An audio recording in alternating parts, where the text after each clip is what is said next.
What's going on, guys? Trevor Hansen here with the Wake Channel. Today we're going to talk about how to select the right wakeboard for the level of rider that you're at. There's a lot of different options out on the market today. All the manufacturers are making some great product. We're just going to go through some of the advantages and disadvantages to certain boards and get you fit with the right board for you. When it comes to talking about wakeboards and which one you should ride, there's a ton of different opinions and a ton of information out there. And it kind of gets a little bit confusing. So I'm going to try to dumb it down and make it as easy to understand as possible. A lot of it is personal preference, but we're going to go over some of the advantages and disadvantages to certain boards. This right here is the board that I learned how to ride on. It's called the HO Big Gun. This thing doesn't exist anymore. It's a one-directional board. It's not a twin tip. It's super narrow and it's really long. So when I was a young kid, this board was way too big for me, but I was able to learn how to ride on it, and it worked for me at the time. And here's what I ride now. I've got the Conley Standard. It's a 139. It's significantly wider than what I learned on, and it's about the same length, but it's a twin tip, so now I can ride it both ways, and it's the exact same on both sides. One of the easiest ways to start when it comes to choosing a new board is to start with the size of the board. I'm 185 pounds and this is a size 139, so that kind of fits right in what the manufacturer's suggestions is. Those manufacturer suggestions are what they are. They're suggestions. You can go a little bit bigger or you can go a little bit smaller, and it kind of just depends on what you're looking to do out there on the water.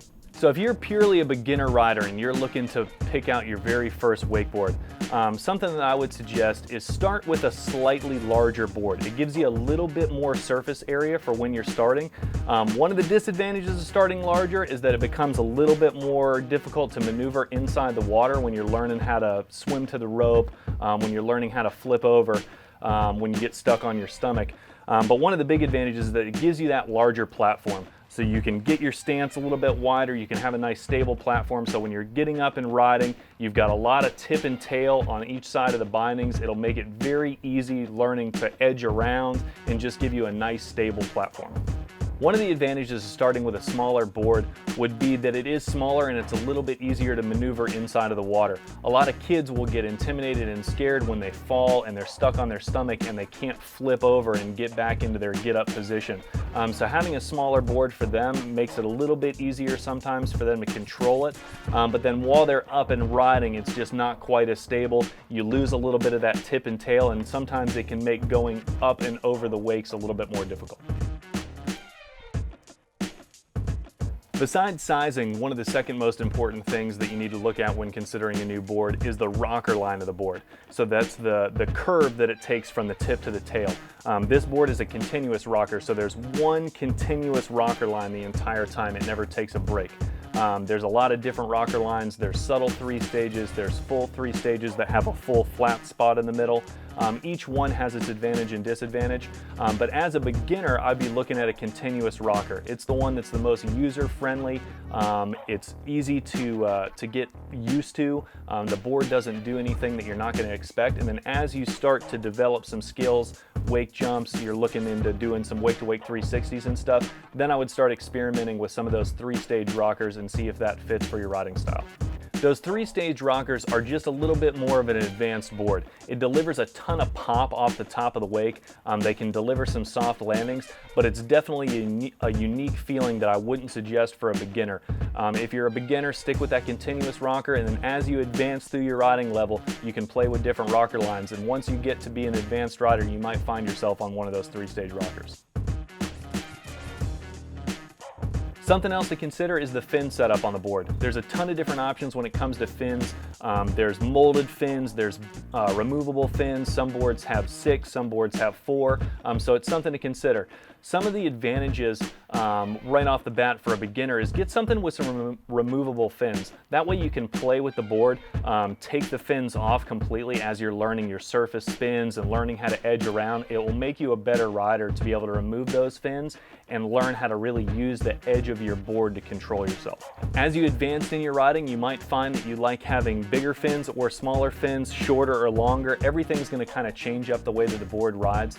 Even having your fins, you know, half an inch further to the tip or tail really changes the way that the board takes off the top of the wake. So it's something that's very fun to experiment with, something that I definitely suggest that you play with as you start to learn bigger tricks. But as a beginner, find something with some removable fins. Even if it's got some small molded fins, that's fine. When you're first learning how to ride, it's super important to learn how to use the edge of the board. And it's a lot easier sometimes if you remove those fins. That way it'll help teach you how to roll over from side to side without using the fin as a hindrance. When you're trying to pick what size board you want, there's a lot of stuff to consider. A lot of it comes into the size of the person. All the manufacturers have suggestions on their websites that you can look, and it'll kind of put you into a size category. But don't be scared to go up a couple centimeters or down a couple centimeters. The disadvantages to having a smaller board is that you've got a smaller platform to ride on. So when you're trying to cross inside and outside of the wakes, you don't have as much tip and tail. Sometimes that board wants to dig into the wake, and it can make it really difficult for beginners to even learn how to get in and outside the wake. The exact opposite is true when the board's bigger. It's a stable platform. For beginners, it's really easy to be able to ride around, cross over the wakes. You've just got a lot more board that gives you a stable platform. But things to consider also is that as you advance in your riding, it kind of almost switches. So as you become someone that's doing wake jumps, or maybe you're doing your first flip, having a slightly smaller board can have some advantages because now you don't have as much swing weight. So if your board's a little bit too small for you, it's a lot easier for you to throw that board around. If you're trying to learn that first flip or that first spin, it can feel a lot easier to actually maneuver that board. So hopefully that gives you some examples on what the advantages and disadvantages are to the certain boards.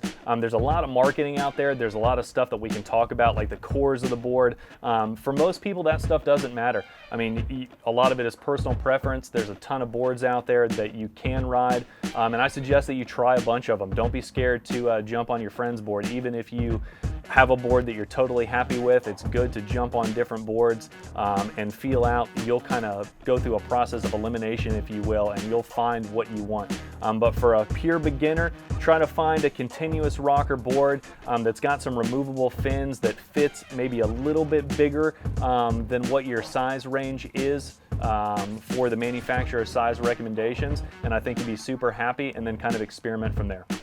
Thanks for watching, guys. I hope this was helpful. I hope that there was some information that helps you make a selection when you're going to look at a new board. Hit us up in the comments. Let us know what you find out there. If there's stuff that works for you, we love reading those comments, and it helps us deliver better content in the future. Good luck picking a board. We'll see you out on the water.